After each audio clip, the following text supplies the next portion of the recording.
The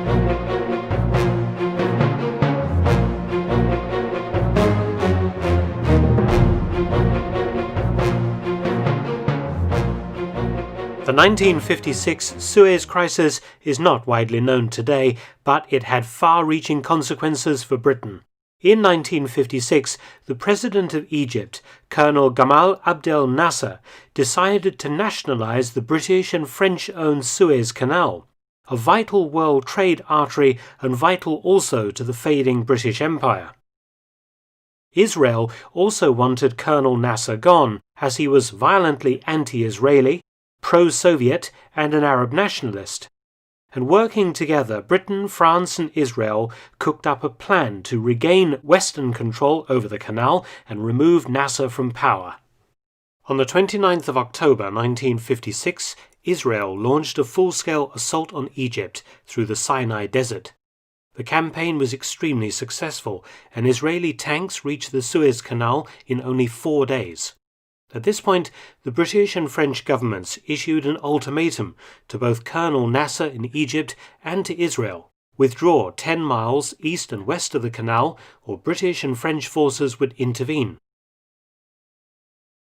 It had already been agreed with Israel that they would obey the ultimatum, but Nasser would probably not, thereby giving Britain and France just cause to invade, the cover story being to restore peace in the region, but in fact to initiate regime change.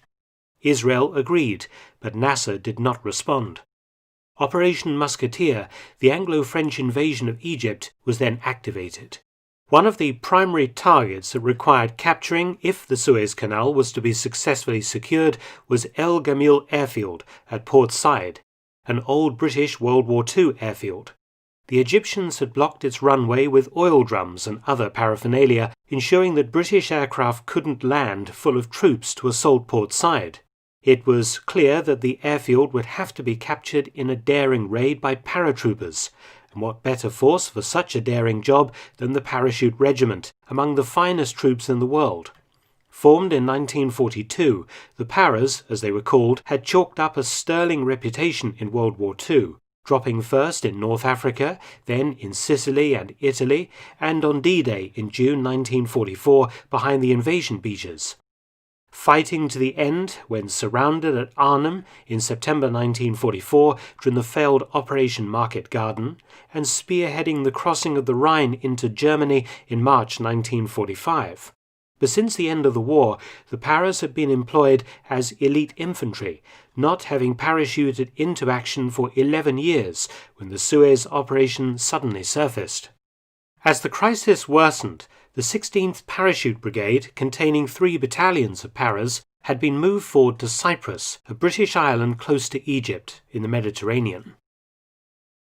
When it was decided to assault the airfield, Brigadier Tubby Butler, commanding 16th Parachute Brigade, briefed Lieutenant Colonel Paul Crook, commanding 3rd Battalion the Parachute Regiment, or 3 Para, on the 1st of November 1956. The 3 Para group was ordered to conduct a parachute assault onto El Gamil Airfield.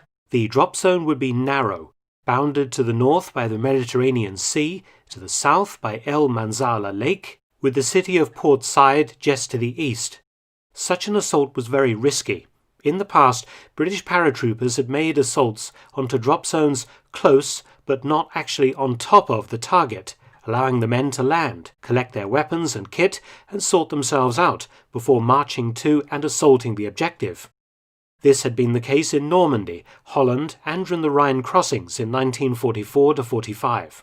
But in this scenario, the Paras would be exposed to ground fire the moment they left their aircraft and would have to go instantly into action upon landing.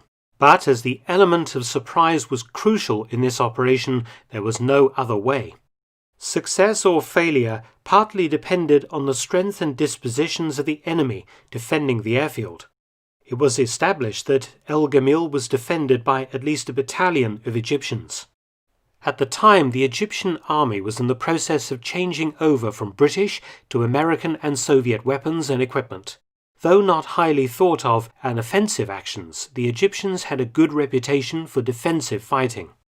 On the airfield, one Egyptian company, situated in 2 large pillboxes with 2 medium machine guns, covered the flat airfield, the beachheads, where the British and French amphibious forces would come ashore the next day, to the edge of a sewage farm and some Coast Guard huts.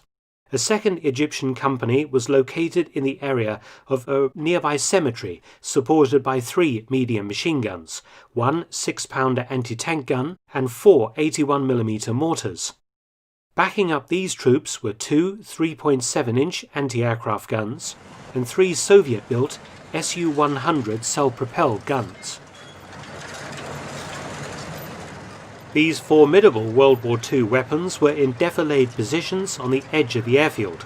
More Su-100s of the Egyptian 53rd Artillery Company were held in reserve away from the coast. A further Egyptian infantry company was deployed in a block of flats and the Coast Guard barracks. The native quarter of the city of Port Said was held in strength by the Egyptian National Guard. The British force consisted of 3 para plus a detachment of 33rd Parachute Field Regiment, the Royal Artillery, armed with anti-tank guns, a troop of parachute-trained Royal Engineers, a Signal Corps, Royal Army Medical Corps and Royal Army Service Corps parachute detachments, and a specialist RAF detachment. In addition, Brigadier Butler with the Brigade Tactical Headquarters would also drop to command the British and French parachute operations. 1 British civilian also accompanied the parachute operation, a journalist, Peter Woods of the Daily Mirror, who persuaded the powers that be that he had jumped before and accompanied the operation. This was a lie. Woods had never jumped in his life. Finding enough transport aircraft to lift nearly 800 men onto El Gamil airfield was difficult. 18 Valletta and 7 Hastings transports carried 3 para under Lieutenant Colonel Crook. 7 other Hastings performed the heavy drop of 6 jeeps, the anti-tank recoilless guns and heavy equipment in a second drop. The paras were extremely overloaded. Personal container loads were very heavy. Many signallers and mortar baseplate crews carried more than their own body weights. It was decided that no reserve parachutes would be carried due to weight. They had not been used in World War II anyway, and had only recently been introduced in the parachute regiment due to a series of training accidents. Anyway, reserves were completely superfluous, as it was decided to drop the men from about 600 feet. Another problem was marking the target for the transport aircraft. No Pathfinder drop would be made. Instead, an RAF Canberra bomber would drop a smoke bomb onto the middle of the airfield and then help guide in the transport aircraft. P hour was at 07:15 GMT.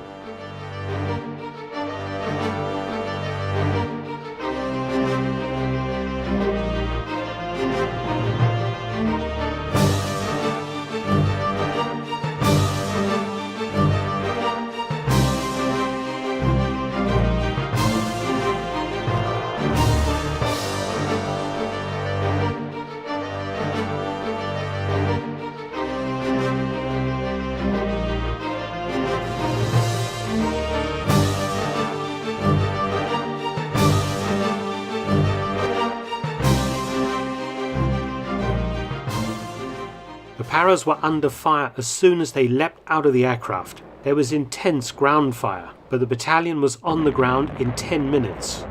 Only 1 man missed the airfield and ended up landing in the Mediterranean. A Company was in action straight away at the western end of the field. C Company, the middle sticks, provided battalion reserve, while B Company, the last to jump, would capture the eastern end of the drop zone and engage in intense fighting to clear the area of a sewage farm. Under machine gun, rifle and mortar fire, the paras began to organize themselves on the ground and enter combat. A patrol from A Company under Sergeant Legg stormed the airfield control tower, while No. 2 platoon took out one of the pillboxes with a rocket launcher, killing 2 Egyptians. 9 more surrendered. B Company landed among the Egyptian positions and started to clear the Coast Guard buildings and the eastern end of the airfield. British mortars started engaging Egyptian positions behind the sewage farm. 15 minutes after landing, the air contact team from the RAF guided in the first airstrike by Royal Navy Fleet Air Arm aircraft flying off carriers. B Company set about assaulting the sewage farm, with No. 5 Platoon under Sergeant Pompey Norman taking the lead. One of the Para's anti-tank guns knocked out an Egyptian anti-tank gun, then demolished a house being used by the enemy as an observation post. B Company then secured the forward edge of the sewage farm. Next, C Company advanced through B to assault the cemetery after an airstrike. Ammunition, however, was running short. C Company stopped and dug in. At 13:15 hours, the second lift, consisting of 2 Vallettas and 5 Hastings, with D Company aboard and more ammunition, was dropped over the airfield. The British managed to knock out some of the Su-100s, but they were reinforced by the 53rd Artillery Company. The Su-100s proved stubborn adversaries. One was destroyed by a British M40 recoilless rifle. 2 were knocked out by Fleet Air Arm airstrikes or abandoned after running out of ammunition. Some of these vehicles had been dug in around the apartment buildings in Port Said and were manned by well-trained crews. The next morning, 6th of November 1956, the Egyptian Air Force made a sudden appearance. A MiG-15 carried out a low-level attack on El Gamil airfield. 1 British soldier was wounded when he was struck in the head by an empty cannon case from the MiG.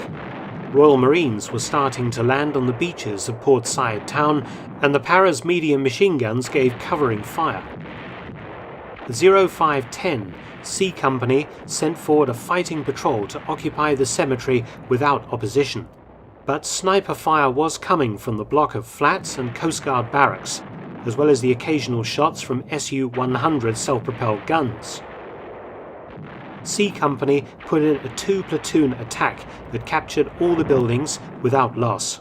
However, 1 British patrol was cut off with 4 wounded and was rescued by the medical officer in a jeep under fire, for which he received the Military Cross for gallantry. A British anti-tank gun firing at Egyptian positions in the native shanty town set off a huge fire that consumed much of the district. The airfield was secure, and 3 Para was joined by its sister battalions, 1 and 2 Para, who landed by sea at Port Said. British Centurion tanks of the 6th Royal Tank Regiment also landed and began mopping up operations in Port Said. The intention was then to advance to Ismailia, but a ceasefire ended the fighting. Total casualties for the 3 Para group were 4 killed in action and 37 wounded. The Para's brilliant capture of Gamil airfield was ultimately in vain, as the United States applied huge pressure on Britain and France to withdraw from Egypt, demonstrating that the power of the old European empires had been replaced as world policemen by America. The Parachute Regiment has served on in many theatres, from Northern Ireland to the Falklands War to Iraq. Gamil Airfield in 1956 was the last time they actually parachuted into combat, at least for now. Thanks for watching. Please subscribe and share, and also visit my new audiobook channel, War Stories with Mark Felton. You can also help support both of my channels at PayPal and Patreon. Details in the description box below.